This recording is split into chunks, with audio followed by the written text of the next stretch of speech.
अगर नाथ देखोगे अवगुण हमारे, तो हम कैसे भव से लगेंगे किनारे। अगर नाथ देखोगे हमारे लिए क्यों देर किए हो, गणिका जामिल को पल में उभारे।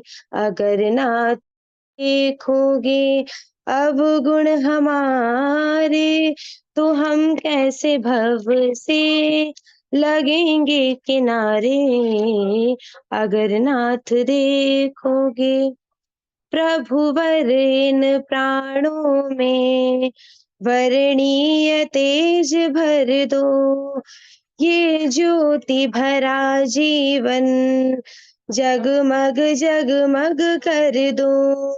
रम रोम रोम में तुम प्रतिपालक हो मेरे, सुख शांति भरे वैभव वरदान है सब तेरे। आनंद सुधा से भर जीवन को अमर कर दो।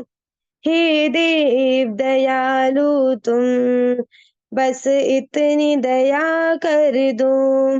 जग के उत्पादक तुम, प्रेरक व विकासक तुम, दुख द्वंद विनाशक तुम, शुचि ज्ञान प्रकाशक तुम। निज ओज तेज भर कर मन प्राण अभय कर दो। प्रभुवर इन प्राणों में वरणीय तेज भर दो।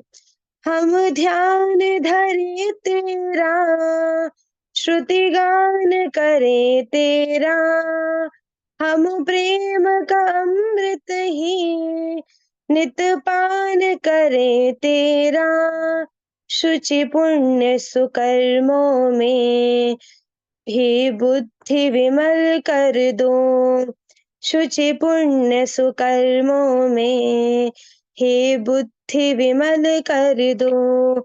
प्रभु वर इन प्राणों में वरणीय तेज भर दो। धन्यवाद। बहुत बहुत आशीर्वाद।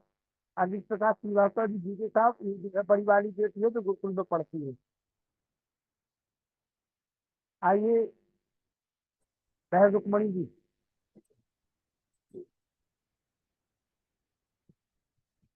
ओम ओम ओम नमस्ते। नमस्ते जी, नमस्ते बहन जी।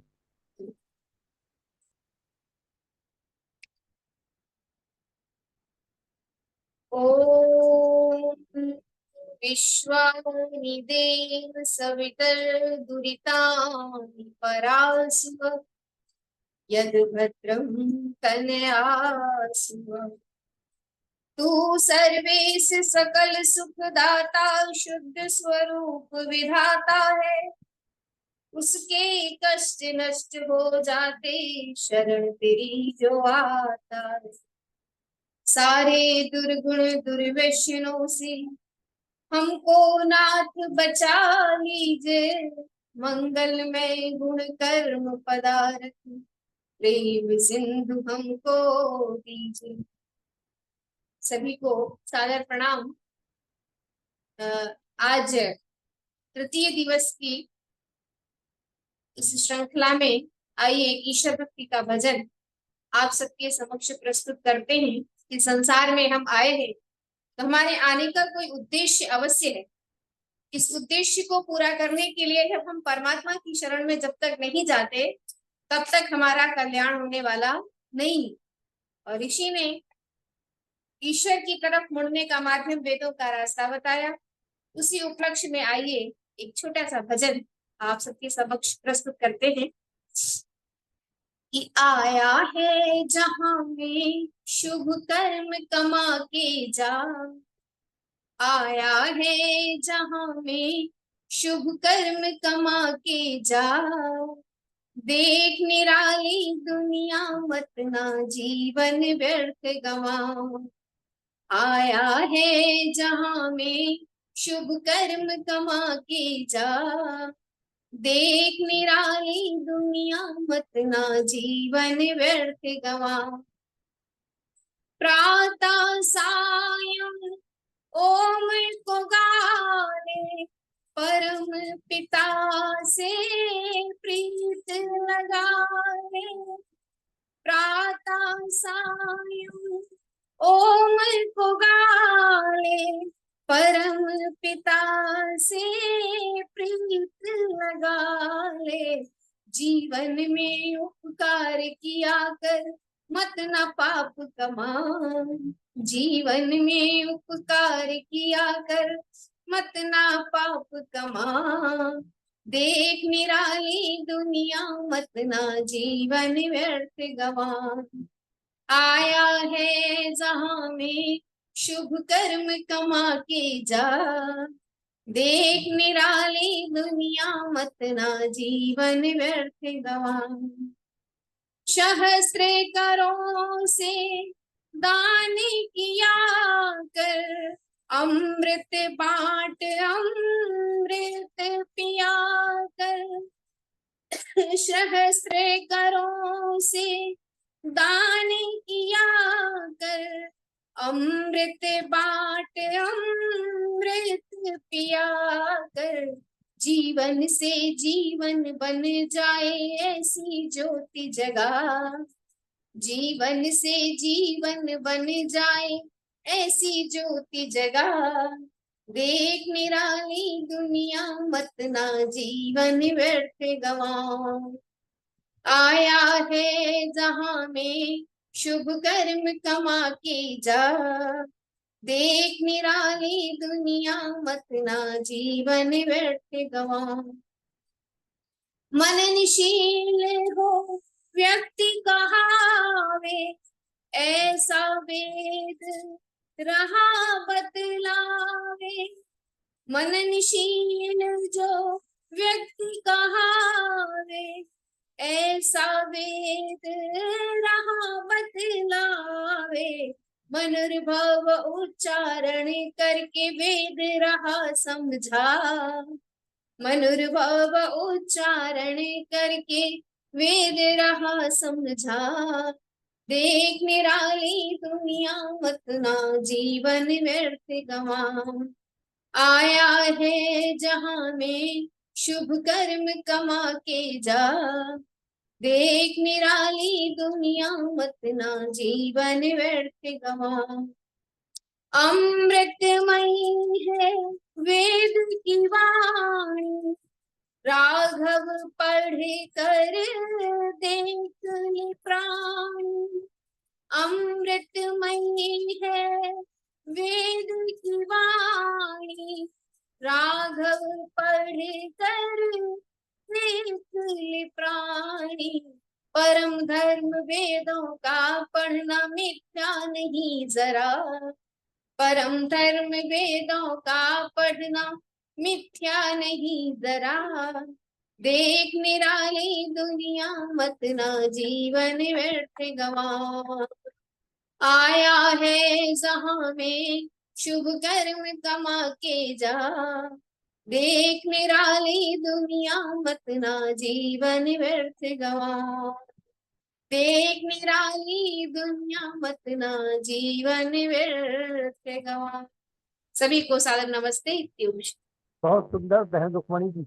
आइए आशा सुरेश जोशी जी, पिछले 2 दिनों से लगातार आप सुन रहे हैं, आज मन तृप्त क्यों नहीं होता। बहुत अच्छा विषय लेकर के हमारे बीच में आता सुरेश जोशी।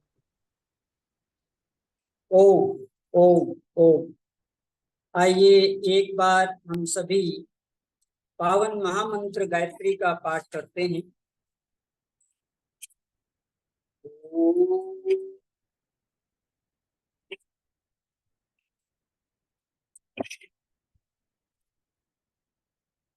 भूर्भुवः स्वः तत्सवितुर्वरेण्यं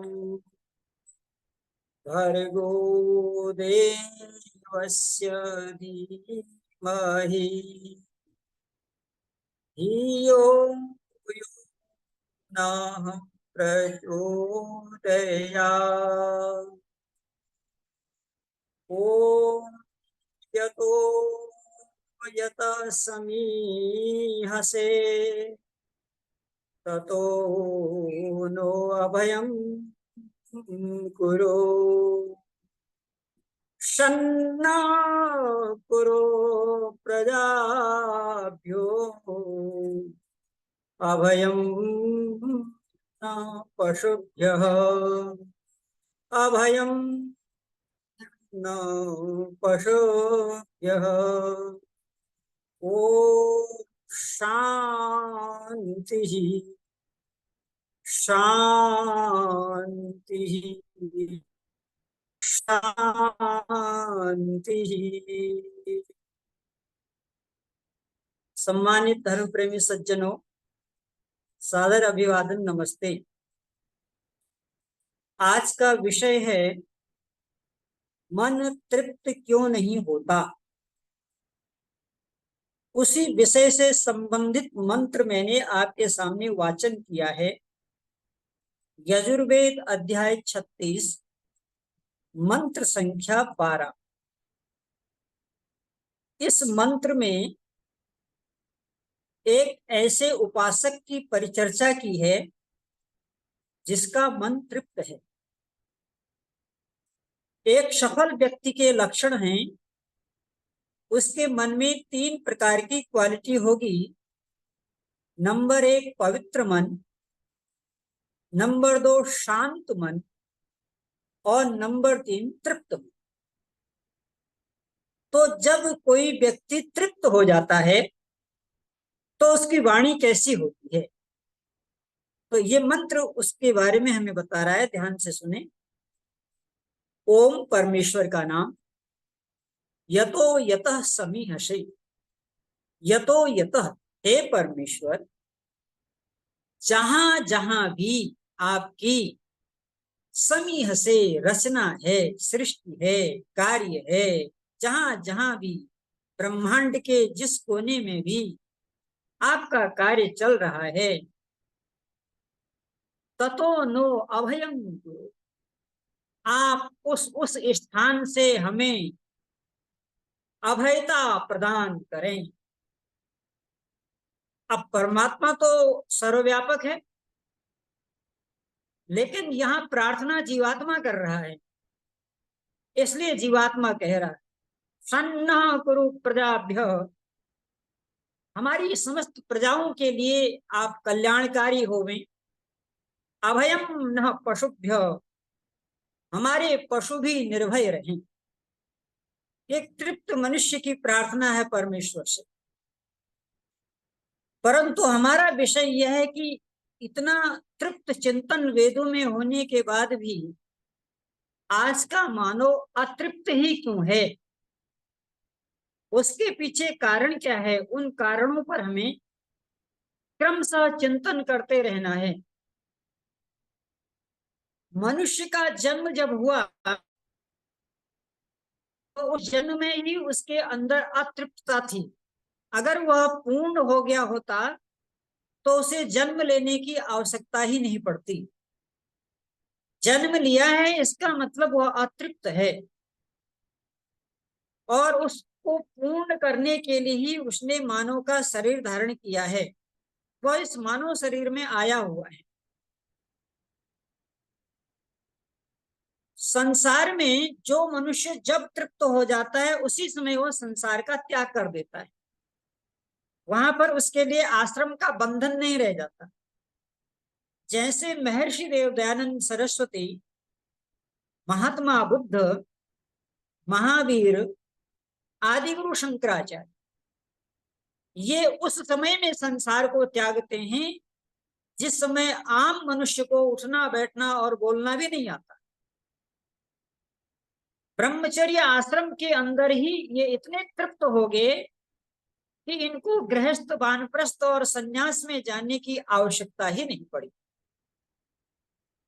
अब ये सृष्टि का विधान देखो, जो व्यक्ति ब्रह्मचर्य में तृप्त नहीं हो सका, परमात्मा ने व्यवस्था दी कि जाओ गृहस्थ में होके तृप्त हो जाओ। और जो गृहस्थ में तृप्त नहीं हो सका तो फिर वानप्रस्थ की व्यवस्था दी, और वानप्रस्थ में जो कुछ थोड़ा भोग थे उनको भोग करके संन्यस्त हो जाओ। इस प्रकार से मनुष्य जिस दिन ज्ञान को उपलब्ध हो जाता है, विद्या को उपलब्ध हो जाता है, उसी दिन वह तृप्त हो जाता है। परंतु हमारी स्थिति क्या है? एक संस्कृत के विद्वान ने लिखा है, बालस्तावत क्रीडासक्त, तरुणस्तावत तरुणीसक्त, वृद्धा यावत चिंतासक्त, परमे ब्रह्मणि कोऽपि न शक्तः, भज गोविंदम भज गोविंदम, गोविंदम भज मूढ़मते। हे मूढ़ मनुष्य, यहाँ पर जो मूढ़ शब्द का प्रयोग है वह शब्द ज्ञान से नहीं है, यहाँ मूढ़ से प्रयोग है कि जो भी व्यक्ति विषय भोगों में डूबा हुआ है वह विद्वानों की दृष्टि में मूढ़ है। तो कह रहे बाल अवस्थावत क्रीडासक्तः, बचपन में प्रत्येक मनुष्य अपना जो शैशव काल है वो खेल में व्यतीत कर देता है। आपका भी यही हुआ होगा, हमारा भी यही हुआ है।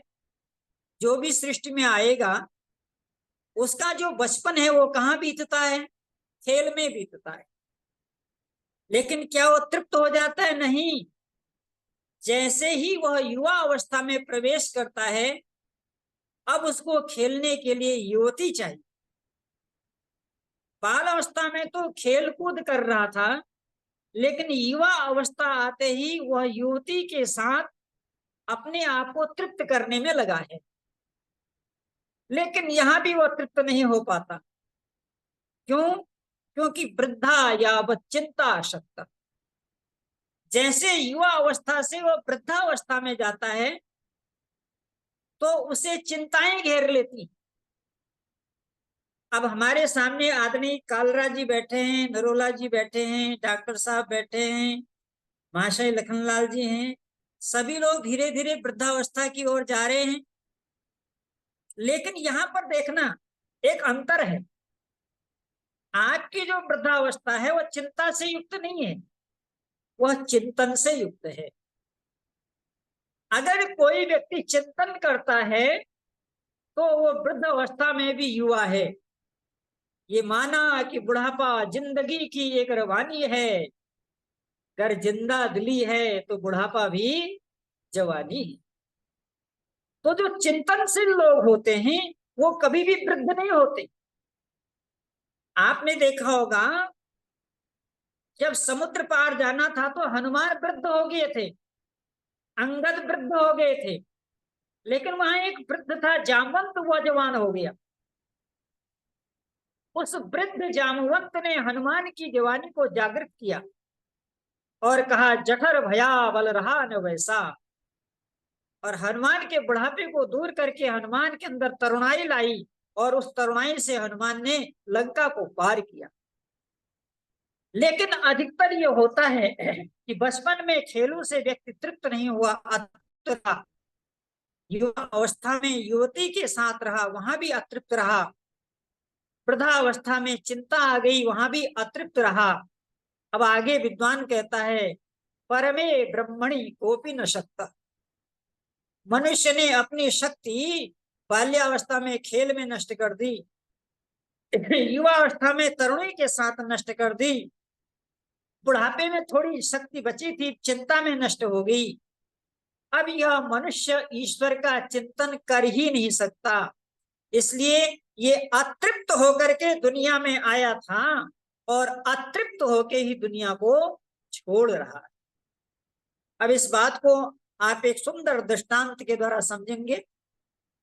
बहुत प्राचीन काल की बात है, हमारे देश में एक सम्राट थे, राजा महाराजा सम्राट, ये भारत की प्राचीन संस्कृति में ऐसे लोग हुआ करते थे। तो उस सम्राट के पास एक बकरा था। बकरा राजाओं में प्रचलन रहा है, कोई राजा घोड़ा पालता था, कोई राजा तोता पालता था, कोई राजा कबूतर पालता था। तो ये एक ऐसा राजा था, इसने अपने दरबार में बकरा पाल रखा था। और उस बकरे की खूब सेवा करता था। बकरे की सेवा करने वाले इतिहास में बहुत लोग हुए हैं। महात्मा गांधी भी बकरे के बहुत भक्त थे। और महात्मा गांधी की जो बकरी थी वो घास नहीं खाती थी, काजू किशमिश बादाम खाती थी। एक बड़ी लंबी कहानी हो जाएगी, उधर नहीं जाऊंगा, वो इतिहास का विषय हो जाएगा। लेकिन वह सम्राट भी बकरे को पालता था, खूब खिलाता पिलाता था, लेकिन उस बकरे का पेट कभी भरता नहीं था। अब एक दिन सम्राट ने घोषणा कर दी। उसने ये घोषणा किया कि जो कोई मेरे इस बकरे को कर देगा उसे मैं अपना आधा राज्य दे दूंगा। हमारे बीच में कुमार सावनानी जी बहुत ही अच्छे श्रोता हैं, अहमदाबाद के। बहन कांता जी भी दिखाई दे रही है, उनको भी मेरा नमस्ते है। तो सज्जनों, उस राजा ने घोषणा कर दी कि जो मेरे बकरे को तृप्त कर देगा उसे मैं अपने राज्य का आधा भाग दे दूंगा। जब यह घोषणा पूरे राज्य में फैली तो उस घोषणा को सुन करके एक चरवाहा आया। उसने सम्राट से कहा, सम्राट आप अपना ये बकरा मुझे दे दो, मैं इसे तृप्त करके ले आऊंगा। सम्राट ने कहा ले जाओ, लेकिन शर्त यह है कि परीक्षा मैं करूंगा कि बकरा तृप्त हुआ है या नहीं हुआ है। परीक्षा इसकी मैं करूंगा। चरवाहा ले गया, जंगल में ले गया, हरी हरी घास खिलाई, हरे हरे पत्ते खिलाए, टहनियां खिलाई। बकरे का जब पेट भर गया तो एक पेड़ के नीचे बैठा और वो जुगाली करने लगा। चरवाहा ने सोचा इसका पेट भर गया है। चरवाहा बकरे को लेकर के सम्राट के पास गया।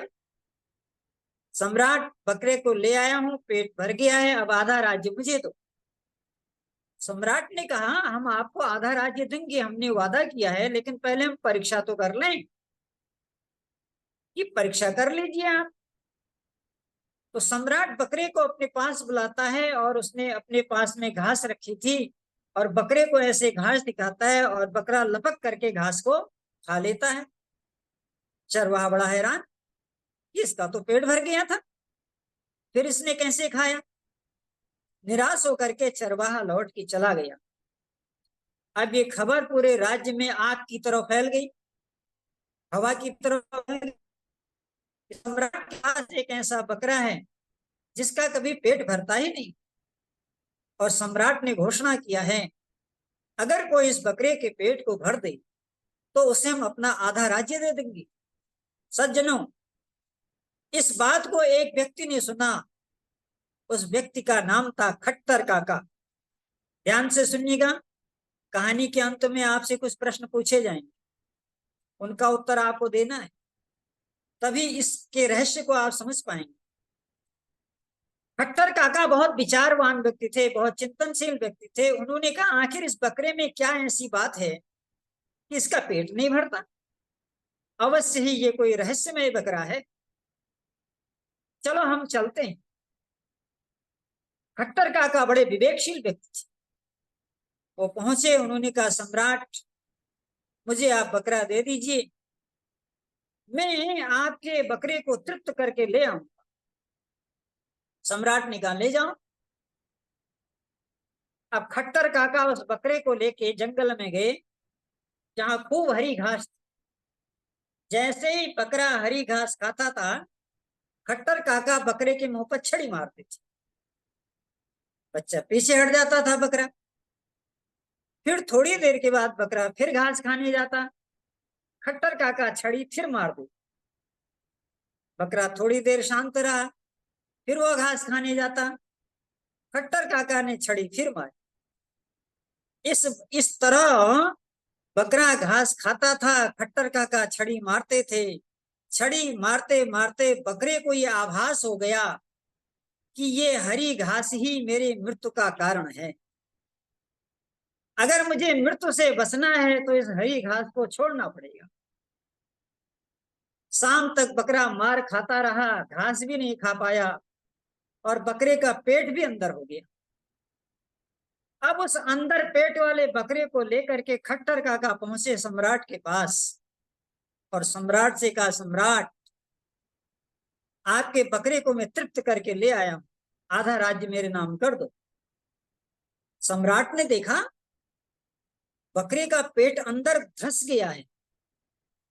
दूसरे दिन तो पेट भर के आया था, आज तो पेट अंदर धंस गया है। आखिर कैसे ये तृप्त हो गया है? ठीक है, मैं परीक्षा करता हूं। सम्राट ने घास निकाली और बकरे के आगे बढ़ाई, तो बकरा एक बार सम्राट की ओर देखता है और एक बार खट्टर काका की ओर देखता है। जैसे वो खट्टर काका की ओर देखता है, घास नहीं लपकता। अब क्योंकि वो सम्राट का बकरा था, तो सम्राट ने उसे अपनी प्रेम की भाषा में समझाया। कहते हैं संसार में जब सभी भाषाएं समाप्त हो जाती हैं तो एक भाषा बचती है जिसे प्रेम कहते हैं। कबीर ने कहा, 2.5 अक्षर प्रेम का, पढ़े सो पंडित हो, पोथी पढ़ पढ़ जुग मुआ, पंडित भया न कोई। 2.5 अक्षर प्रेम का, पढ़े सो पंडित हो। सज्जनों, बड़ी मार्मिक बात महात्मा कबीर कहते हैं। लेकिन मैंने कबीर पंथियों से पूछा ये 2.5 अक्षर क्या है, कोई बता नहीं पाया। कबीर पंथी लोग इस दोहा को गाते तो हैं, लेकिन किसी कबीर पंथी ने मुझे आज तक नहीं बताया कि ये 2.5 अक्षर है क्या। अगर आपको कोई मिला हो तो आप पूछना। जिसने वेदों को नहीं पढ़ा होगा वो कभी बता ही नहीं सकता कि ये 2.5 अक्षर क्या है। वेद का विद्वान ही बता सकता है। फिलहाल हम इस विषय को आगे नहीं बढ़ाते हुए अपने प्रसंग की ओर आते हैं। सम्राट उसको घास देता है, वो बकरे की ओर देखता है। सम्राट ने बड़े प्यार से जिस भाषा में वो खिलाता था उस भाषा का प्रयोग किया। वो अंतिम अंतिम शस्त्र था सम्राट का। लेकिन बकरे ने फिर वही किया, एक बार सम्राट को देखा, एक बार खट्टर काका को देखा। इस तरह अंत में सम्राट बोला, मैं आपको आधा राज्य देता हूं, लेकिन उस आधा राज्य देने से पहले आप मुझे इतना बताने की कृपा करें कि आपने बकरे को तृप्त कैसे। आप ये हमको बता दो और आधा राज्य ले जाओ।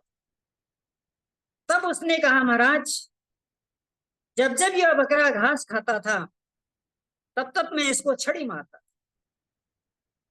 और छड़ी मारते मारते इस बकरे को यह अनुभव हो गया कि यही घास ही मेरी मृत्यु का कारण है। अगर मुझे इस दुनिया में जीना है तो मुझे इस घास का त्याग करना होगा।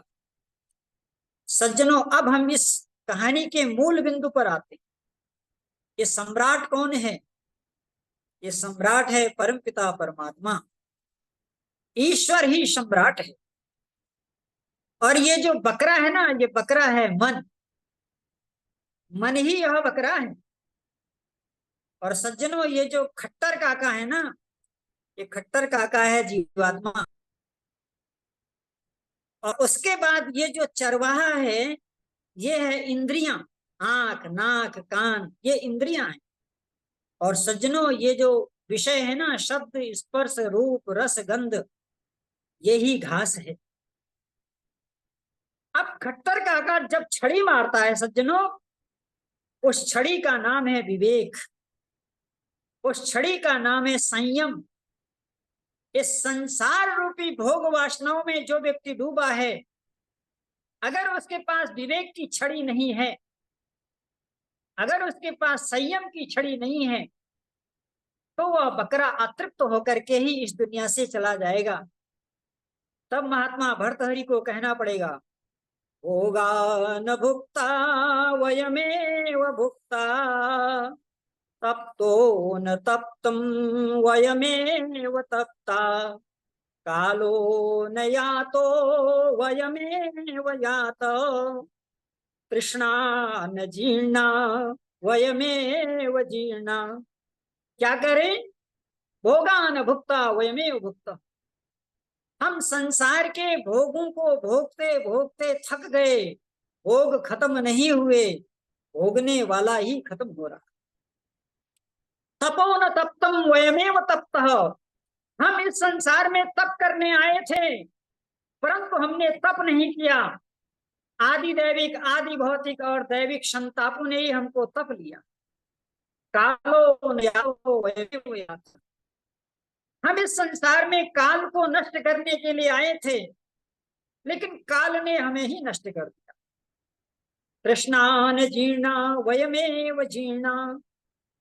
हमारा शरीर अंतिम श्वासों को गिन रहा है, लेकिन हमारी तृष्णाएं समाप्त नहीं हुई है, हम ही समाप्त होने को जा रहे हैं। अंगम गलितम पलितम तुंडम दसन विहीनम जातम मुंडम। आदमी अंग अंग को जो है उसके शिथिल हो गए, आंखों से दिखना बंद हो गया है, मुंह से बोलना बंद हो रहा है, कमर झुक रही है, संन्यास ले लिया है, लेकिन उसके बाद भी भोगों को नहीं छोड़ पा रहा। सज्जनों, मुझे एक बड़ी सुंदर दृष्टांत याद आ रहा है। आपने महात्मा आनंद स्वामी का नाम सुना होगा। महात्मा आनंद स्वामी आर्य समाज के बहुत अच्छे साधक थे। सज्जनों, महात्मा आनंद स्वामी हरिद्वार की यात्रा कर रहे थे। हरिद्वार से आगे एक स्थान है जिसका नाम है ऋषिकेश। ऋषिकेश में एक लक्ष्मण झूला है, कभी आप गए होंगे लक्ष्मण झूला पर। उस लक्ष्मण झूला के किनारे एक महात्मा सन्यासी रो रहा था। और महात्मा आनंद स्वामी भी सन्यासी थे, तो सन्यासी और सन्यासी दोनों बिरादरी हो गए, पट्टीदार हो गए। तो महात्मा आनंद स्वामी के मन में विचार आया कि महात्मा रो रहा है, हो सकता है भोजन न मिला हो, पानी न मिला हो, कोई चिंता हो, कोई रोग हो। महात्मा आनंद स्वामी उस व्यक्ति के पास जाते और पूछते भगवान भगवान आप रो क्यों रहे हैं? इतना कहते ही वो सन्यासी और जोर से रोने लगा। तो महात्मा आनंद स्वामी उसके पास बैठ गए, बोले भगवान अपना दुख मुझे बताओ, मैं आपका दुख दूर कर दूंगा, आप रो क्यों रहे हो? तो उन्होंने कहा मैं रो इसलिए रहा हूं कि मुझे अपनी धर्म पत्नी की याद आ रही है। बोला अच्छा, अगर धर्म पत्नी की याद आ रही है तो रो क्यों रहे हो? जाओ धर्म पत्नी से मिल लो। बोला मिल तो नहीं सकते। बोला क्यों नहीं मिल सकते? बोला हम दोनों पति पत्नी में प्रतिदिन विवाद हुआ करता था, और उसी विवाद में जब मैं गुस्से में आता था तो मैं कहता था देख लेना एक दिन घर छोड़ के चले जाऊंगा, देख लेना एक दिन घर छोड़ के चले जाऊंगा। तो हमारी पत्नी हमारी बंदर घुड़की से डरती थी कि चले जाएंगे स्वामी तो क्या होगा। तो एक दिन एक पड़ोसी ने हमारी पत्नी को समझा दिया कि तुम्हारा पति बंदर घुड़की देता है, आपके जब वो कहे कि छोड़ के चले जाएंगे घर तो तुम भी कह देना चले जाओ। तो एक दिन ऐसा ही हुआ, पति पत्नी में विवाद हुआ और पत्नी ने कहा बहुत कहते हो घर छोड़ के चले जाएंगे, चले जाओ। तो उसने सोचा कि ऐसे ही कह रही है, 2 कदम जाते हैं, 2 कदम गया फिर रुक गया। पत्नी ने कहा रुके क्यों, चले जाओ। तो उसने सोचा चलो घर के दरवाजे तक जाते हैं, फिर रोकेगी। घर के दरवाजे तक गए, पत्नी ने कहा रुके क्यों, चले जाओ। पत्नी कहते गई मैं आगे बढ़ता गया, पत्नी कहते गई मैं आगे बढ़ता गया। आ गया हरिद्वार, आज 3 दिन हो गए, अब मैं जा भी नहीं सकता। तो महात्मा आनंद स्वामी कहे भैया जब तुमको पत्नी से इतना ही प्रेम था तो तुमको सन्यास लेने को किसने कहा, साधु बनने को किसने कहा? तुम अभी अतृप्त हो। याद रखना, वस्त्र बदलने का नाम सन्यास नहीं है, आश्रम बदलने का नाम सन्यास नहीं है, शरीर बदलने का नाम सन्यास नहीं है। जो तृप्त है वही सन्यासी है। अगर वो तृप्त है तो फिर उसे वस्त्र बदलने की आवश्यकता नहीं पड़ती। सज्जनों, अब मैं इसका एक ज्वलंत उदाहरण आपको देता हूं। स्वामी श्रद्धानंद जी महाराज और महात्मा हंसराज, ये दोनों आर्य समाज के उद्भट समाज से भी थे। अपने अपने क्षेत्र में आर्य समाज का बहुत काम किया, लेकिन महात्मा हंसराज गृहस्थी थे और स्वामी श्रद्धानंद सन्यासी थे।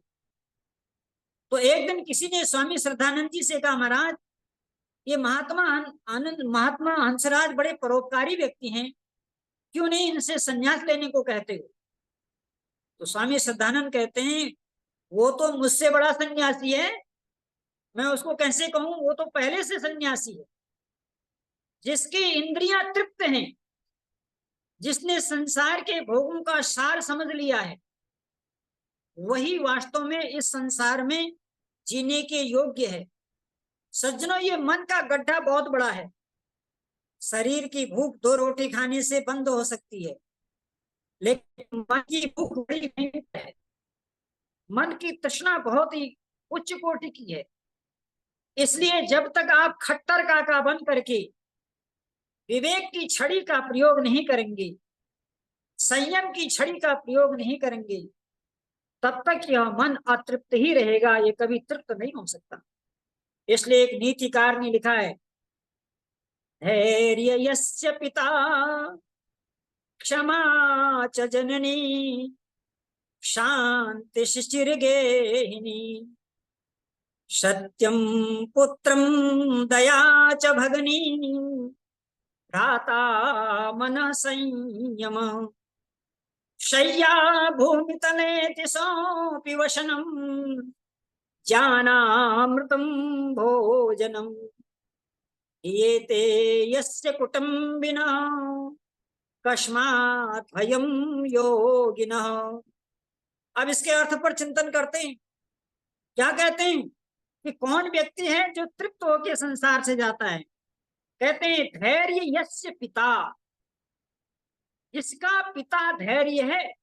अर्थात अगर संसार में कोई व्यक्ति ऐसा है जिसके पिता मर चुके हैं लेकिन वह व्यक्ति धैर्यशाली है, तो शास्त्र कहता है तुम्हारा पिता अभी जिंदा है, क्योंकि मनुष्य का सबसे बड़ा पिता उसका धैर्य होता है। और आपने देखा भी होगा जब बच्चा छोटा होता है तो पिता हर कदम उसका धैर्य बढ़ाते हुए चलता, मैं हूं ना, मेरे रहते हुए क्यों चिंता करते हो।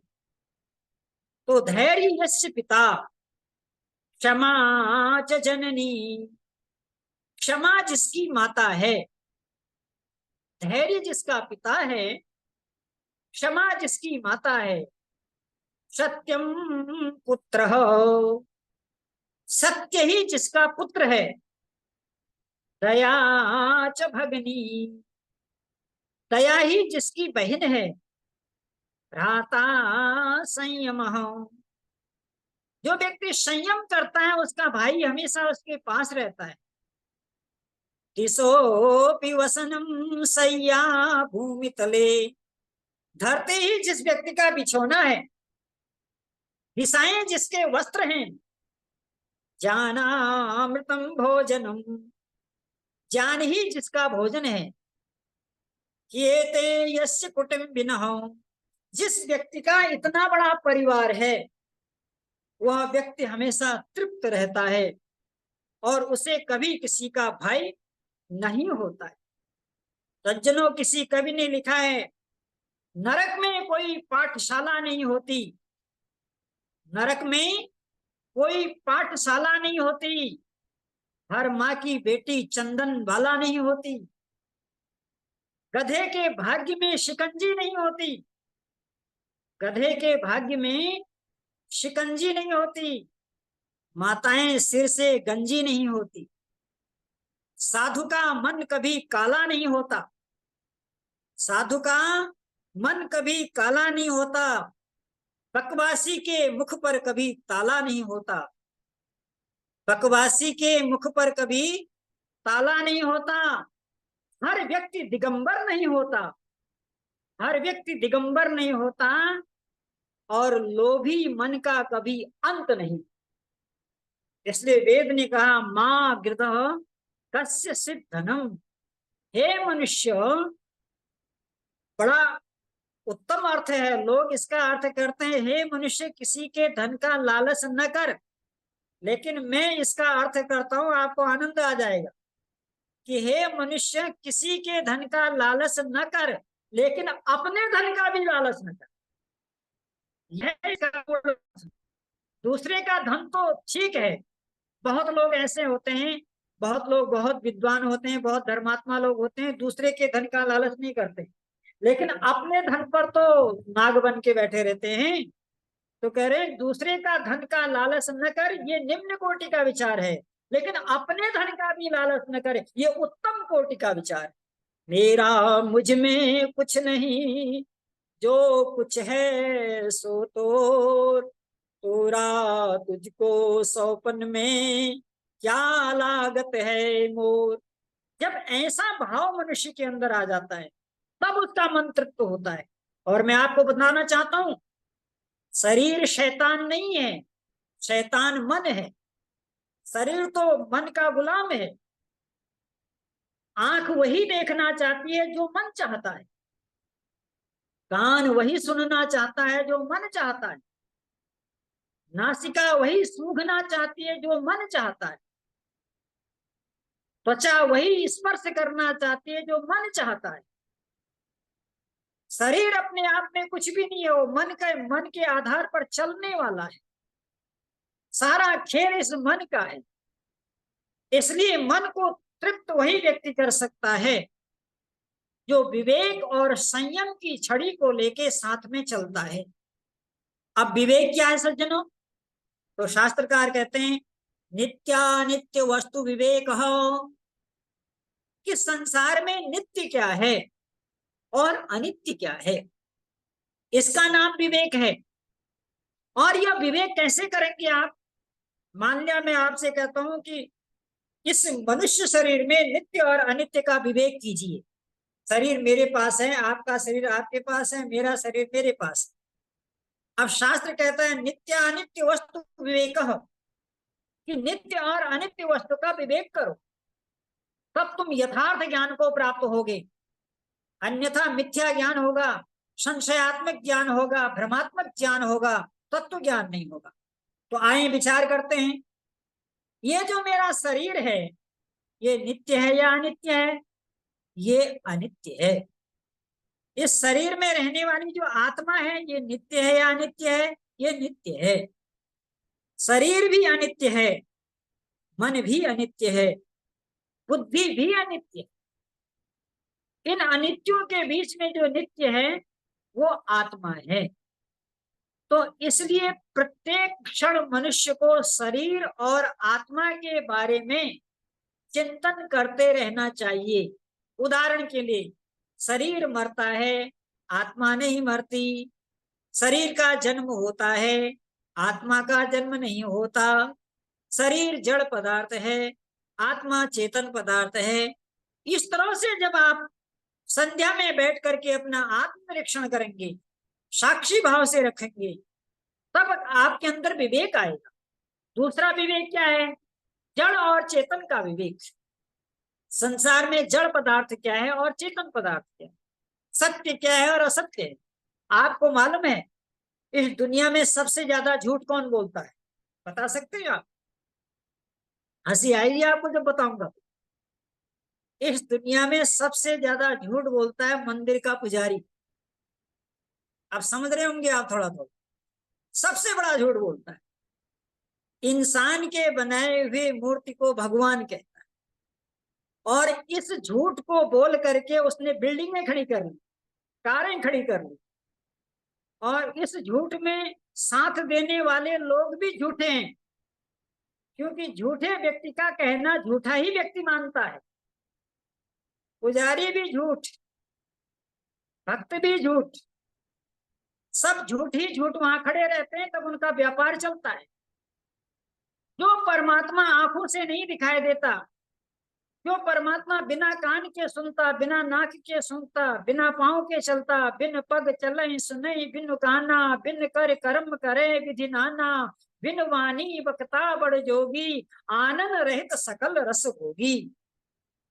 जो आंख से दिखाई नहीं देता है, जो आंख का आंख है, जो कान का कान है, चक्षुष चक्षु, श्रोत्रम च श्रोत्रम, जो शरीर के का अधिपति है, शरीर का अधिष्ठाता है, शरीर का स्वामी है, ऐसे परमात्मा को जो मंदिर का पुजारी कहता है कि देखो ये भगवान है, और उसमें भगवान मानने की दलील देता है कि इसमें प्राण प्रतिष्ठा की गई है, ये दूसरा झूठ है। क्योंकि न तो पुजारी जानता है प्राण का अर्थ, और न वहां के भक्त जानते हैं कि प्राण जिसमें रहता है वो गति करता है। अगर मूर्ति में प्राण होता तो मूर्ति गति करती, वो उठती, बैठती, चलती फिरती। शरीर ये जो हमारा है, ये संपूर्ण शरीर प्राणों के द्वारा चल रहा है। अगर इस शरीर को जल नहीं मिले तो कुछ दिन जी सकता है, भोजन नहीं मिले तो कुछ दिन जी सकता है। अगर इस शरीर को वायु न मिले, एक क्षण भी नहीं जी सकता। सज्जनों, जो समष्टि में बह रही है उसका नाम वायु है, और जो शरीर के अंदर है उसका नाम प्राण है। प्राण और वायु में माँ बेटी का संबंध है। वायु का पुत्र है प्राण, तो वो प्राण ही इस शरीर में उदान व्यान समान के रूप में कार्य कर रहा है।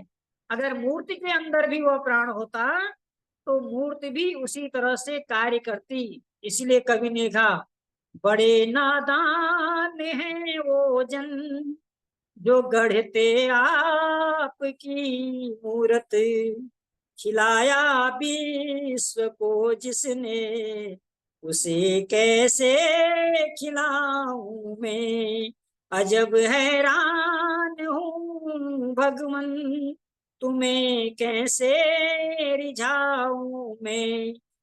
ये प्रश्न चिन्ह होता है नित्य और अनित्य के विवेक के रूप में। दूसरी बात है संयम। संयम मनुष्य का बहुत बड़ा गुण है। सज्जनों, जब भगवान राम को वनवास हुआ था तो वनवास काल में एक समय ऐसा आता है जो वर्षा ऋतु होती है, और उस वर्षा ऋतु के समय में माता सीता की खोज बंद होती।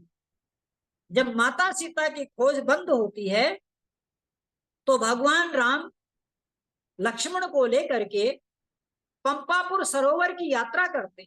एक सुंदर तालाब है, उस तालाब का भ्रमण करते हैं और उसके चारों ओर सुंदर सुंदर पुष्प लगे हैं, सुंदर सुंदर फूल लगे हैं, फल लगे हैं।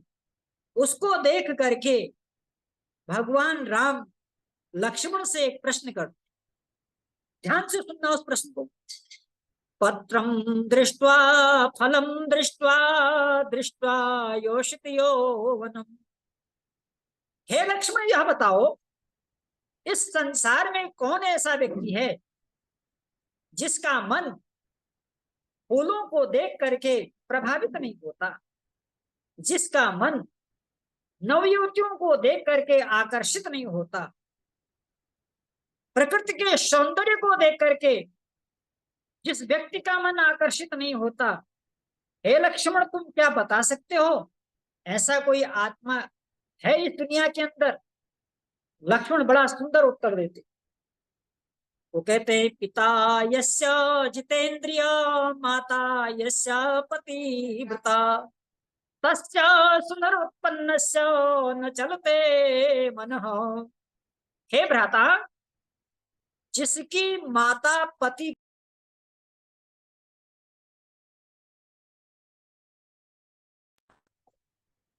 अच्छा पतिव्रता का अर्थ जानते हैं? मैंने एक बहन से पूछा पतिव्रता का अर्थ क्या होता है, तो उन्होंने कहा पतिव्रता का अर्थ होता है करवा चौथ का व्रत करने वाली, तुलसी का व्रत करने वाली, पीपल का व्रत करने वाली, वटवृक्ष का व्रत करने वाली।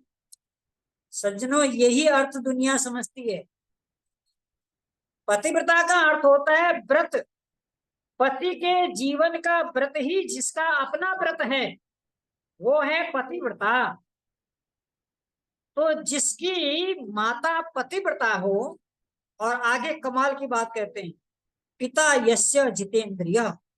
बहन पुष्पा टिंडवाणी जी हमारे बीच में आई हैं, उनको भी मैं नमस्ते करता हूँ।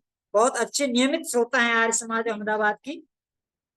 तो पिता यस्य जितेंद्रिय, और जिसका पिता जितेंद्रिय हो। दो बात कही, जिसकी माता पतिव्रता हो और जिसका पिता जितेंद्रिय हो। ऐसे माता पिता से जिस पुत्र का जन्म हुआ हो वह पुत्र जितेंद्रिय होता है। वह पुत्र कभी भी प्रकृति के आकर्षण में डूबता नहीं है। वह पुत्र न तो किसी के अभाव में जीता है, न वह पुत्र किसी के प्रभाव में जीता है। वह अगर जीता है तो अपने स्वभाव में जीता है। जब मनुष्य अपने स्वभाव में जीने लगता है उसी समय वह मनुष्य तृप्त होने लगता है। अन्यथा संसार में सभी लोग अतृप्त होकर के भ्रमण कर रहे हैं। इसलिए इस वेद के पावन ऋचा में परमात्मा मनुष्य को प्रेरणा दे रहा है कि ये जो इंद्रियां हैं ये परमात्मा ने बहिर्मुख बनाई। इनका काम है विषयों की ओर जाना। परंतु तेन त्यक्तेन भुंजीति था, संसार के विषयों का जो त्याग पूर्वक उपभोग करते हैं। याद रखिएगा, संसार से भागना समस्या का समाधान नहीं है, और संसार को भोगना ये भी समस्या का समाधान नहीं है।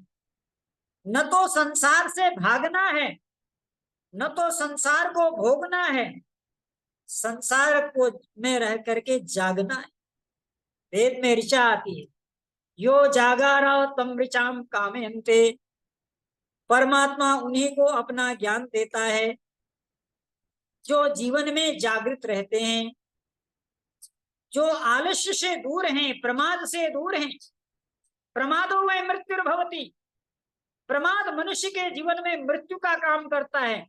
अगर किसी व्यक्ति के जीवन में प्रमाद है तो उसे अलग से मरने की आवश्यकता नहीं है, वो पहले से मरा हुआ है। इसलिए स्वाध्यायान् मा प्रमदः, शास्त्र में आदेश आया है कि मनुष्य को कभी स्वाध्याय में अनध्याय नहीं करना चाहिए। सज्जनों, शतम भियाय भोजनम, 100 काम छोड़ करके भोजन करना चाहिए। सहस्त्रम तुम स्नानम, 1000 काम छोड़ करके स्नान करना चाहिए। लक्षम कोटि तक्ता ध्यानम, 1,00,000 काम छोड़ करके दान करना चाहिए। और सारे काम छोड़ करके ईश्वर का चिंतन करना चाहिए। जब जब मनुष्य ईश्वर का चिंतन करेगा तब तक उसे संसार की असारता का ज्ञान होगा। इसलिए संयम और विवेक जिन मनुष्यों के जीवन में है, वो लोग इस संसार में संसार के भोगों को न भोगते हुए तृप्त हो जाएं। याद रखिएगा, अगर कोई व्यक्ति यह सोचता है कि भोगों को भोगने के बाद मैं तृप्त हो जाऊंगा, तो ये चार्वाक की मान्यता है। चार्वाक कहता है, यावत जीवेत सुखम जीवेत, दृढ़म कृत्वा घृतम प्रवेद, भस्मीभूत देवस्य तो आगमन। कि जब तक जीना है सुख से जियो, शरीर नष्ट हो जाएगा तो किसने देखा है। ये चार्वाक की मान्यता है सज्जनों। लेकिन वैदिक मान्यता ये है कि भोगों को भोगने से कभी योग की प्राप्ति नहीं होती। इसलिए याद रखिएगा, भोगी व्यक्ति की मृत्यु होती है और योगी से मृत्यु दूर रहती है। ब्रह्मचर्येण तपसा ऋषि और सत्यम अपाग्नतः, वेद की ऋचा है कि ब्रह्मचर्य और तप से ऋषियों ने सत्य को प्राप्त किया है। उसी संयम की यहां भी आवश्यकता है। इंद्रिय द्वारे झरोखा नाना, तहां तहां बैठे सूर्य करे थाना। आवत देखहि विषय बयारी, ते हठ देहि कपाट उघारी। मानस के अंदर बड़ा सुंदर चिंतन महात्मा तुलसीदास कहते हैं, इंद्रिय द्वार झरोखा नाना। ये जितने भी इंद्रियों के द्वार हैं, ये मानो खिड़कियां हैं, और इन दरवाजों पर एक एक देवता बैठा हुआ है। आंख का देवता चक्षु है, श्रोत्र का देवता शब्द है। हर इंद्रिय पर एक एक देवता बैठा हुआ है। आवत देखहि विषय बयारी, जब विषयों की हवा इन इंद्रियों के द्वार पर आती हैं तो ये इंद्रियां शिथिल हो जाती। क्यों? क्योंकि वहां पर ये संयम नहीं कर पाती। संयम के अभाव पर जब इंद्रियां शिथिल हो जाती हैं तो ये विषय अंदर प्रवेश करते हैं, और अंदर प्रवेश करने के बाद मनुष्य की योग की वृत्ति को नष्ट कर देते हैं और भोग की वृष्टि को प्रबल कर देते हैं। इसीलिए तो जब नचिकेता आचार्य यम के पास जाता है सज्जनों, तो आचार्य यम कहता है, हे मेरे प्यारे शिष्य, 100 वर्ष जीने वाले घोड़े ले लो, 100 वर्ष जीने वाली दूध देने वाली गायें ले लो, 100 वर्ष जीने वाले राजा नौकर चाकर ले लो, लेकिन आत्मा और परमात्मा संबंधित प्रश्न मुझसे मत पूछो। क्यों? क्योंकि जब भोग से ही तुम्हें तृप्ति मिल जाए तो तुमको आत्मा परमात्मा की आवश्यकता क्या है। तब वह शिष्य बहुत उच्च कोटि का शिष्य था। तब उसने कहा, सर्वे इंद्रियाणि जरेत तेज। हे आचार्य, ये जो आप मुझे बड़े बड़े कोठी दे रहे हो, बंगले दे रहे हो, कार दे रहे हो, ये सब इंद्रियों के तेज को नष्ट करने वाले हैं। आज तक बताओ, संसार में कोई व्यक्ति ऐसा आपको मिला हो तो भोगों को भोगने के बाद बलवान हुआ। क्या इतिहास में कोई ऐसा पुरुष आपने देखा है जिसने भोग भी भोगे हैं और वो बलवान हुआ हो? दुनिया में जब भी कोई व्यक्ति बलवान हुआ है तो वो योग के द्वारा ही हुआ है। भोग से व्यक्ति कभी बलवान नहीं होता है। भोग मनुष्य का पतन करता है, उसके चरित्र का पतन करता है, उसके चिंतन का पतन करता है। योग उसके चरित्र को भी उठाता है और उसके चिंतन को भी उठाता है। इसीलिए ऋचा कहती है, अहम इंद्रो न पराजित्य, मैं इंद्र हूं, मैं कभी पराजित नहीं होता। एक होता है इंद्र, एक होता है इंद्रियों का दास। तो ये जीवात्मा को वेद में इंद्र नाम से भी संबोधित किया गया है। अर्थात जो लोग अपने इंद्रियों को अपने नियंत्रण में रखते हैं, ऐसे लोगों को इंद्र कहा जाता है। और आपने पुराणों में एक कहानी सुनी होगी, ये इंद्र स्वर्ग का राजा होता है। बहुत सारे पुराणों में आपने ये कथाएं सुनी होंगी कि स्वर्ग में एक राजा रहता है जिसका नाम इंद्र है।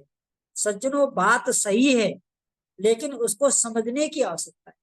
जो लोग ब्रह्मचारी हैं, जो लोग तपस्वी हैं, जो लोग जितेंद्रिय हैं, जो लोग धर्मात्मा हैं, जो लोग यति हैं, वही इंद्र हैं। और वो इंद्र संसार के सुखों का भोग करते हैं और संसार का सुख ही स्वर्ग है। स्वामी दयानंद महाराज ने मंतव्य में स्वर्ग और नरक की परिभाषा की है कि स्वर्ग क्या है, कि सुख विशेष का नाम स्वर्ग है। कि सुख विशेष किसको मिलता है? याद रखना, ये एक नई बात बताना चाह रहा हूं आपको। सुख कार से नहीं मिलता, सुख घर से नहीं मिलता, सुख साधनों से नहीं मिलता। साधनों से हमेशा सुविधाएं मिलती। इस चीज को नोट करिए अपनी डायरी में आप। संसार में जितने भी साधन होते हैं वो सुविधाएं देते, सुख नहीं देते। सुख कहाँ मिलता है? सुख मिलता है इंद्रियों का संयम करने से। जब व्यक्ति इंद्रियों को संयमित करता है तब वही इंद्रियां उसको सुख प्रदान करती है। और जब वही व्यक्ति इन इंद्रियों का दुरुपयोग करता है, शब्द पर ही ध्यान दो, सुख और दुख दोनों शब्दों में एक अक्षर है ख। ख का अर्थ होता है इंद्रियां, ख माने इंद्रियां। जब व्यक्ति इंद्रियों से दुष्कर्म करता है तो उसे दुख मिलता है, और जब व्यक्ति इंद्रियों से अच्छे कर्म करता है तो उसे सुख मिलता है। लेकिन साधन जो हैं ये न सुख से मिलते हैं, ये न दुख से मिलते हैं, साधन पुरुषार्थ से। आगे सुनना आपको, जितने भी साधन दुनिया के पास हैं वह सब उनके पुरुषार्थ से मिलते हैं। कुछ उनके प्रारब्ध से मिलते हैं, कुछ वर्तमान के पुरुषार्थ से मिलते हैं। लेकिन सज्जनों, पुरुषार्थ से साधन प्राप्त करने के बाद भी लोगों को सुख नहीं मिलता है। एक ड्राइवर एसी कार को चला रहा है, मान लो एक कोई एसी कार है, किसी व्यक्ति के पास ड्राइवर रखा है और वो ड्राइवर उस एसी कार को चला रहा है और उसमें एक कुत्ता भी बैठा है। अब आप कल्पना करो, उस ड्राइवर को ज्यादा सुख है या जो कुत्ता बैठा है उसको ज्यादा सुख है?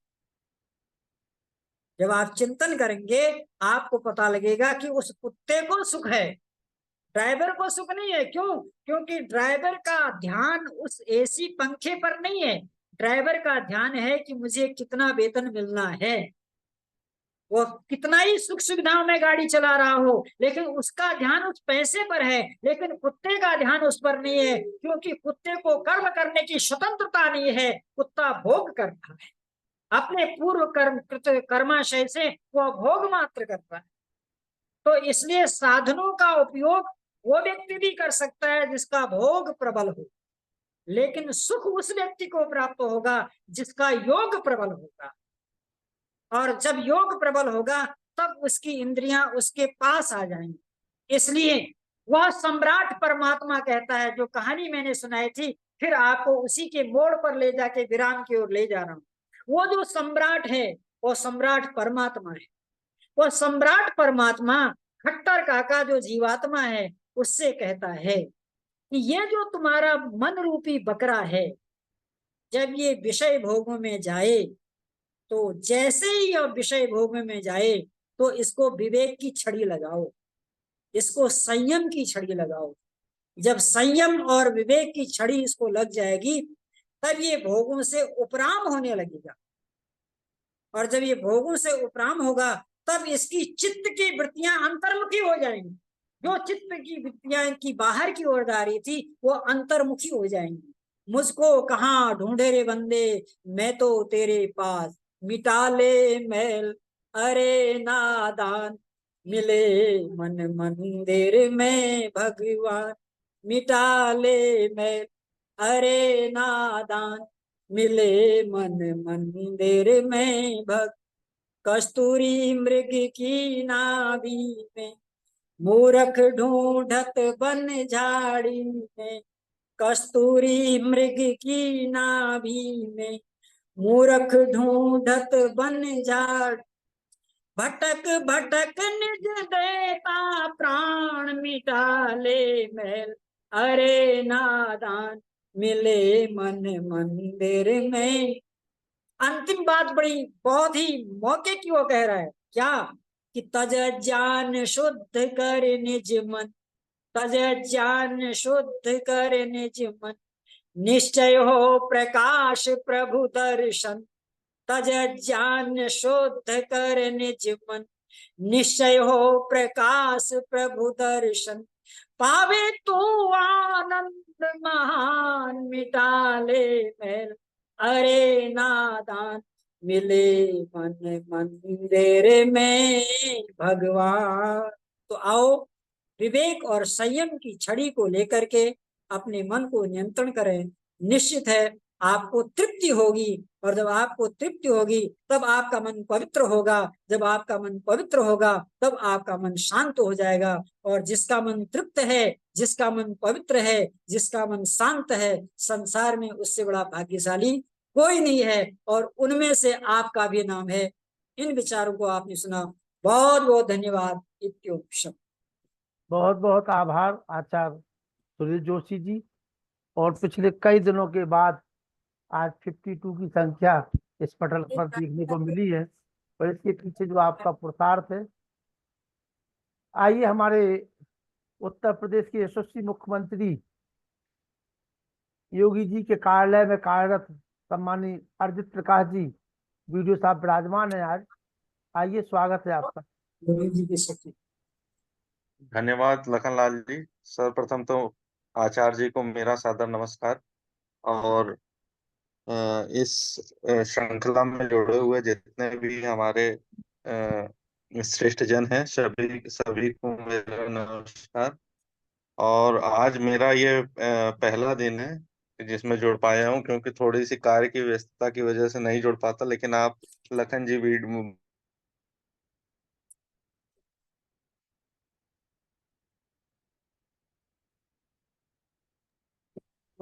नेटवर्क इश्यू हो गया।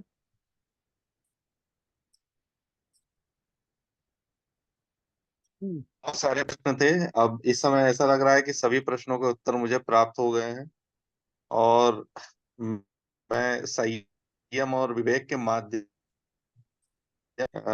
या कोशिश करूंगा कि सदैव खुश रहूं, क्योंकि जीवन का एक लक्ष्य है खुश रहना, और मन में रहेगा तो मैं हमेशा खुश रहूंगा।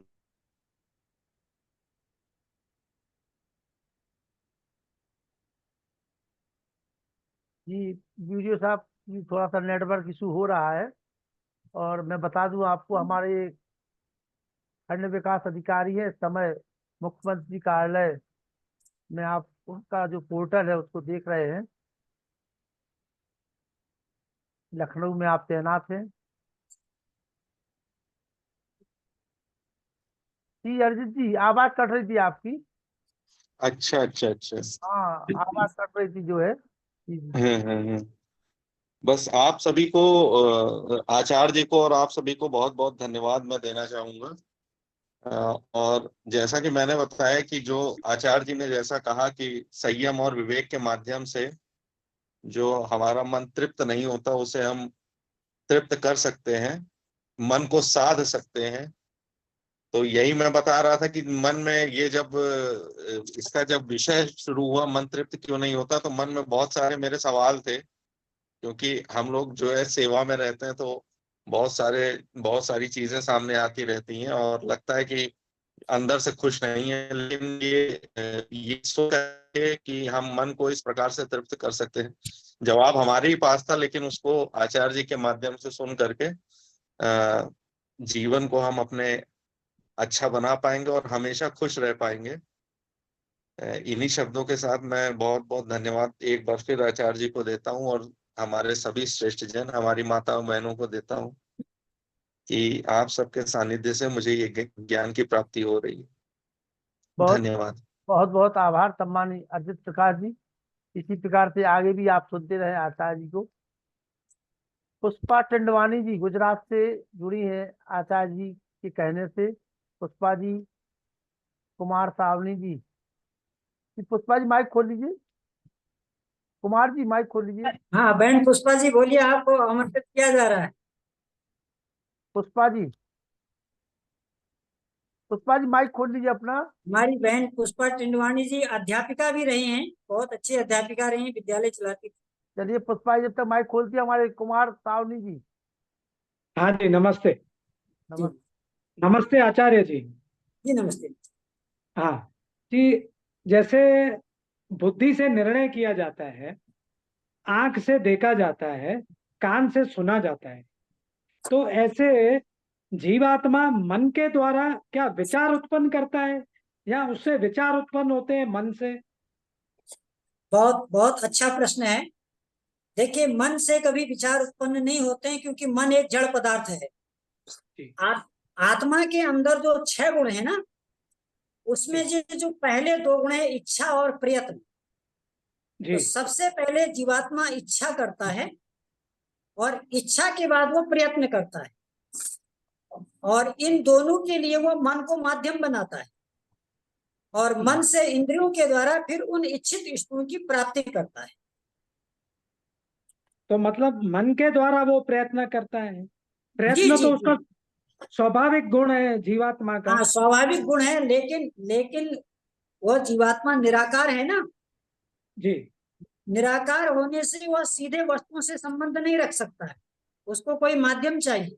तो माध्यम उसका मन है। ये जो मन और इंद्रियां हैं, इसको जीवात्मा बनाता नहीं है, ये परमात्मा ने बना के दे रखी है उसको। जी, तो उसके परमात्मा ने कहा प्रयत्न में इजाफा होता है, ऐसे माना जाए। हाँ, मन के हाँ, जी जी। और एक दूसरा प्रश्न था, जब हम मनन शब्द का इस्तेमाल करते हैं तो उसको बुद्धि से जोड़ा जाए या मन से जोड़ा जाए? नहीं, बुद्धि से, बुद्धि से, बुद्धि से, बुद्धि से। जी बुद्धि जी, से, क्योंकि मन जो होता है, मन मनन नहीं, मन संकल्प और विकल्प करता है। अच्छा जी। हाँ, मन संकल्प और विकल्प करता है, तो संकल्प विकल्प को मनन नहीं कहते। जब संकल्प विकल्प निश्चित हो जाता है, निश्चयात्मका वृत्ति इति बुद्धि, वह निश्चय। इसलिए शास्त्रों में कहीं कहीं, योग दर्शन में कहीं कहीं पर बुद्धि को भी मन कहा गया है, मन को भी बुद्धि कहा गया है। तो ये प्रकरण के आधार पर अर्थ निकाले जाते हैं, प्रकरण कैसा चल रहा है। अच्छा, चित्त और मन एक ही गिना जाएगा? जी, पूरा अंतःकरण आ जाता है उसमें।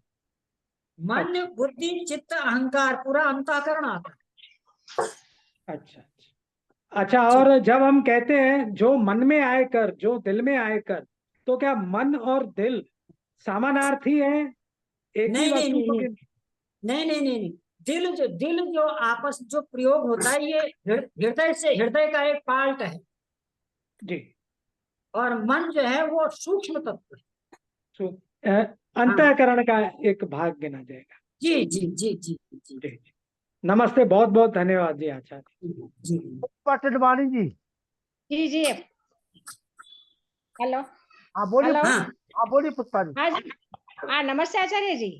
जी नमस्ते जी, नमस्ते। हाँ हाँ, ये जो आपने बताया कि आत्मा प्रेरित करती है मन को, जी ये आत्मा प्रेरित करती है मन को शुभ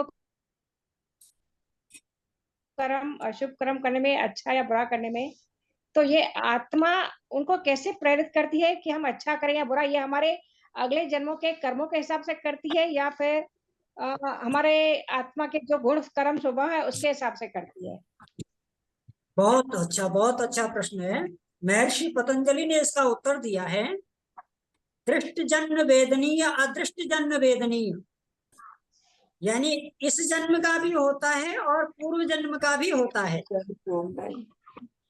दोनों का होता है, इस जन्म और पूर्व जन्म के होते हैं। जी, जी, उसके हिसाब से प्रेरित करते हैं मन को कि ये काम करना है, ये नहीं करना है। वो वहां देखिए, ये जो प्रेरणा होती है ना, इसको जी, समझिएगा, ये प्रेरणा जीवात्मा नहीं करता है, अच्छा, प्रेरणा परमात्मा करता है। और प्रेरणा प्रेरणा परमात्मा परमात्मा को करता है। करता है, और जीवात्मा को उस प्रेरणा को निर्णय करना होता है कि मुझे जो परमात्मा प्रेरणा कर रहा है, इसको मैं करूं या न करूं, इसमें जीवात्मा की स्वतंत्रता होती है। अच्छा, अच्छा, जी, जी, धन्यवाद। कांता टिंडवानी जी, कांता टिंडवानी जी, माइक खोल लीजिए। हाँ, बहुत अच्छी स्रोत। लखनलाल जी, आपको बताना चाहता हूँ, हमारी कांताबेन टिडवानी जी जर्मन सोसाइटी है अहमदाबाद के अंदर, उसके अंदर आर्य समाज की स्थापना आपने कर रखी है, वाह वाह, बहुत और वहाँ पर बहुत अच्छा आर्य समाज चला रही है। नहीं नहीं, बस आपकी दया है, थोड़ा थोड़ा काम करते हैं। बस बार बार सुरेश जी जोशी को कहते हैं हमको प्रेरणा देते रहो कि कुछ ना कुछ करें, पर अभी हम बहुत नादान है, छोटे हैं। हाँ, कांता जी, भाई साहब बैठे हैं बगल में, उनसे बात कराइए, भोजन हो जाएंगे 2 मिनट बाद। क्या जी? भाई साहब से बात कराइए, भाई साहब भोजन कर रहे हैं। सबसे बात ये मेरे बेटा है, इससे बात करो। अच्छा, वो इनके बेटे हैं, संदीप जी बेटे हैं इनके। हाँ, नमस्ते जी। नमस्ते नमस्ते, नमस्ते। हाँ, लो पापा। पापा भी बैठे हैं ना, भोजन कर रहे हैं। हाँ जी, हाँ, हाँ हाँ नमस्कार। हाँ, क्या बात है, क्या हाँ, बात है। नमस्ते जी, आइए आइए, इस बहाने कम से कम दर्शन तो। बहुत उच्च कोटि के व्यवसायी हैं आप, बहुत अच्छे सज्जन बस धर्मात्मा। ये आपकी आपकी कृपा है। परमेश्वर की कृपा है। बस बस आपकी प्रेरणा और हमेशा और मिलती कैसे है। आप सब ठीक हैं? हाँ, हाँ, बढ़िया है टिंडवानी जी, बहुत बहुत बढ़िया। और कम से बहुत कम बहुत इस अच्छा। बहाने आपके दर्शन हो रहे हैं बहुत दिनों के बाद आप लोगों के। सुरेश हाँ हाँ जी आए थे उस समय, तब आप लोग जुड़े थे, आज जुड़े हो आप जी। हाँ हाँ, बरोबर है। चलो, अच्छा है। स्वागत है आपका, आगे भी जुड़े रहिए। हाँ हाँ हाँ हाँ, जी, जरूर ठीक है। जरूर। हमारे मनाला जी जुड़े हुए हैं, कृष्ण मनाला जी, इस समय हैदराबाद से। पहली हमारे मनाला जी। हाँ sir thank you very much sir. आज तो बहुत दिन के बाद जुड़ चुका हूँ और बहुत बड़ी ज्ञान मिला है मुझे। पहले तो गुरुदेव को सादर प्रणाम। ऐसे महात्माओं की प्रेरणा से जो कलयुग का प्रभाव मिटा सकते हैं। तो कलयुग का कुछ सिद्धांत अलग है। अगर परमात्मा से जुड़ना है तो कली को अपन पार करना है, तो ऐसे महात्माओं की प्रेरणा से, ज्ञान से अपने को तो उस कली से अपन हटके फिर परमात्मा से जुड़ने का मौका मिल सकते हैं। बहुत बढ़िया सुंदर ऐसे प्रोग्राम बहुत कम लोगों का मन में रहते हैं। और मैं तो इस कार्यक्रम को जो निर्वहन कर रहे हैं लखनलाल जी को मैं आपको भी हृदय से नमन करता हूँ। ये प्रेरणा आपको ईश्वर ने दिया है, यही माध्यम है। आपकी थ्रू महात्माओं से मिलन हमको करवा रहे, ये भी हमारा सौभाग्य है। तो मैं बहुत दिन के बाद जुड़ चुका हूँ। मैंने आज व्हाट्सएप में देखा तो मैं थोड़ा चिंतित हो गया कि लखनलाल जी बहुत प्रयास तो कर रहे हैं। अपन उस मौके को फायदा उठाने के लिए थोड़ा अस्वस्थ थे, फिर भी चलो आज जुट जाएंगे तो मौका अच्छा है। जितने भी बड़े लोग बैठे हुए हैं अनुभवशाली हैं और ज्ञानी लोग भी हैं, और सारे को सारे आध्यात्मिक चिंतन के लोग ही बैठे चुके हैं। तो इसलिए अपने अपने विचारधारा के साथ लोगों का ज्ञान और कौन सी कर्म करना है, कौन सी कर्म नहीं करना है, प्रेरणा कैसे मिलते हैं और उस प्रेरणा के कैसे प्राप्त करना है, अनुभव करना है, ये भी महाराज ने अच्छी तरह से समझा है। तो धन्यवाद महाराज। इसी के साथ मेरी वाणी यही समाप्त करता हूँ। नमस्कार। ये हमारे कृष्ण कुमार मनाला जी हैं, आंध्र प्रदेश हैदराबाद से हैं। समय समय पर जुड़ते रहते हैं, आज जुड़े हुए। हमने बताया ना कि आज 52 के ऊपर संख्या पहुंची, पहली बार बहुत दिनों के बाद देखने को मिली है। और कल 400 के पार भी बहुत दिनों के बाद देखने को आपको मिलेगा। व्यासचंद्र शास्त्री जी। बहुत बहुत धन्यवाद आचार्य श्री को। और उन्होंने बहुत ही सुंदर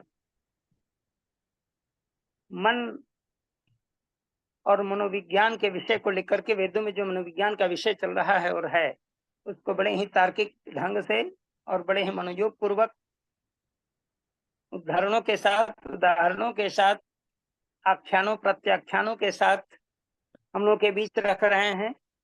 निसंदेह हम यदि मन को पवित्र कर लें, शांत कर लें और तृप्त कर लें, तभी हम सच्चे सुख के भागी होंगे, तभी हम आनंद के भागी होंगे। और यह मनुष्य जीवन पाना मेरा कृतार्थ होगा, सफल होगा। और इसी कड़ी को, क्योंकि समय बहुत हो चुका है, मैं इन्हीं शब्दों के साथ सुंदर प्रवचन के लिए आचार्य जोशी जी को बहुत बहुत धन्यवाद देता हूँ, आभार व्यक्त करता हूँ। ओम। आइए वेद प्रकाश शर्मा जी शांति पाठ करें। कल से आप मोर्चा संभालेंगे कल से जी। अच्छा ठीक है जी। आचार्य जी को कोट सर प्रणाम, बहुत सुंदर प्रवचन, शांति पाठ। देव शांति अंतरिक्षम शांति पृथ्वी शांति शांति सदया शांति वनस्पतय शांति विश्वे देवा शांति शांति शांति कामा शांति ओम शांति शांति शांति ओम। जो बोले सो सत्य सनातन वैदिक धर्म की जय, आनंद की जय, महर्षि दयानंद की जय, श्री रामचंद्र की जय, श्री कृष्ण चंद्र की जय, श्री राम की जय, शुद्धानंद की जय, आत्मानंद की जय, हंसराज की जय, भारत माता की जय। सबकी रक्षा हो, पालन हो, आर्य समाज अमर रहे, देश की ज्योति जलती रहे, ओम का झंडा ऊंचा रहे, हरिओं के महाकुंभ और भारत को समझो अभियान की जय हो।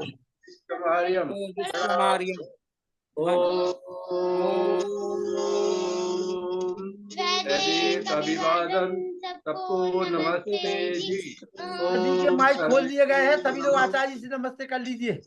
नमस्ते जी आचार्य जी को, नमस्ते सभी आचार्य जी, नमस्ते सभी भाई बहनों को सादर नमस्ते मेरा। जी नमस्ते जी। आचार्य जी नमस्ते जी नमस्ते। धन्य हो गए आचार्य जी का प्रवचन सुन के, इतना अच्छा प्रवचन।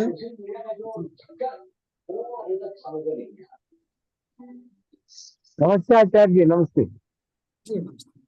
राजेश्वर जी। नमस्ते। नमस्ते आचार्य जी। शास्त्री जी नमस्ते। नमस्ते जी। नमस्ते प्रोफेसर दयानंद शास्त्री जी। जी नमस्ते। नमस्ते।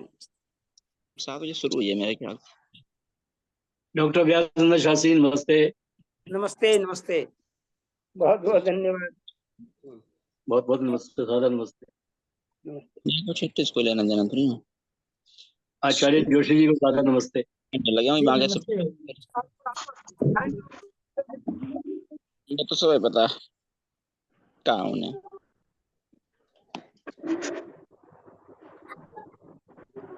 धन्यवाद। सभी को सादर नमस्ते। नमस्ते नमस्ते लखनलाल जी। लाखन भैया नमस्ते। शुभ रात्रि।